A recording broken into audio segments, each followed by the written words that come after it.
If I had to pick one finding, it would be this paradox around long-term funding.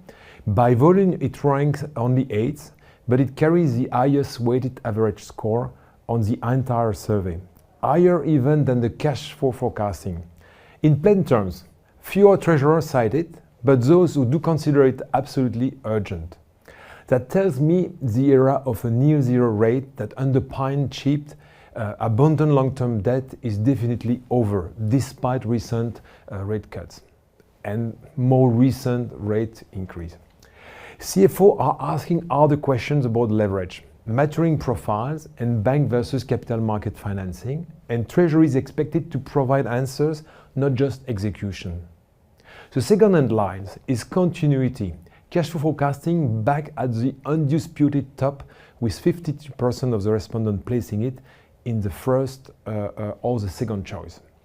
The result is consistent with prior years, but has intensified.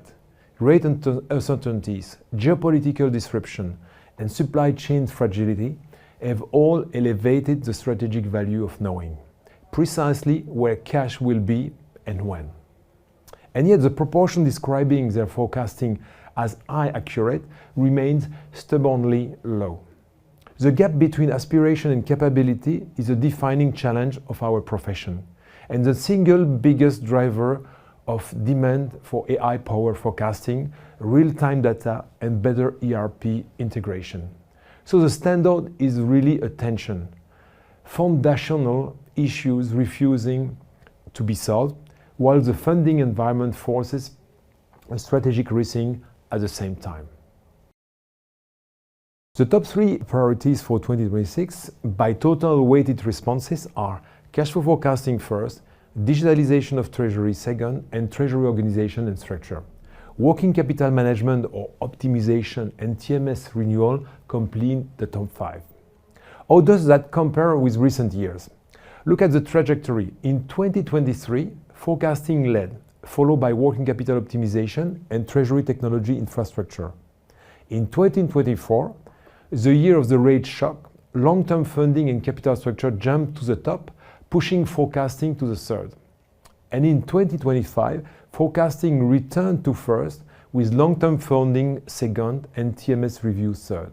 So 2026 confirmed 3 trend lines. First, cash flow forecasting is a structural constant of this profession. Whenever the macro environment allows, it goes straight back to the number 1. Second, the funding theme hasn't disappeared. It has migrated from breadth to intensity. Fewer mentions, but the highest urgency score in the survey, as I mentioned. Third, and this is a generally new development, digitalization has made a spectacular climb to the second place. But read it carefully. Most treasurers are not yet at the AI frontier. They are doing the fundamental work, replacing aging TMS platforms, rationalizing IT architecture, building the data infrastructure that will eventually support advanced capabilities. We are modernizing and delivering under pressure simultaneously. That's the paradox of 2026. One last observation, ESG falls to the last place and talent management soften. This topic haven't lost relevance. They are being absorbed into business as usual rather than standing as discrete strategic priorities. And political uncertainty has stabilized, suggesting treasurers have pragmatically adapted to the geopolitical shaky environment. Tokenization entered the survey for the first time this year, question number 13, and we ask a deliberately forward-looking question. Which tokenized instrument do you plan to use or integrate within the next 12 to 24 months? Let me be honest about where we stand.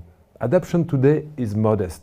In our technology adoption data, only 3 to 4% of respondents are currently using tokenized assets, and blockchain remain what I'll call the skeptical fringe. Treasurers are pragmatic people. They want proven, regulatory compliant solutions that solve real operational problems. But the intent data tells us a more interesting story. Tokenized payments led clearly roughly 46% of those answering.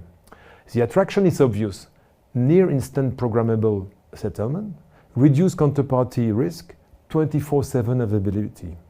Stable coins and tokenized cash equivalents come second, around 23%, for cross-border pooling, intraday liquidity, and instant FX settlement. And the entry of major institutions is normalizing the concept. Tokenized FX contract and money market fund show modest but meaningfully interest, while commercial paper, inventory assets, and equity remain firmly early adopter territory. And note, roughly 1/10 of respondents answered undecided. The uncertainty is in itself a finding. So my reading is this: tokenization is moving from theoretical concept to operational consideration for a leading subset of Treasury function, what I call a horizon theme taking shape. The pace will set by 3 factors: regulatory clarity with MiCA and CBDC developments, banking infrastructure availability, and interoperable standards. Low adoption, high intent, and EACT will track this closely in the future survey. Thanks.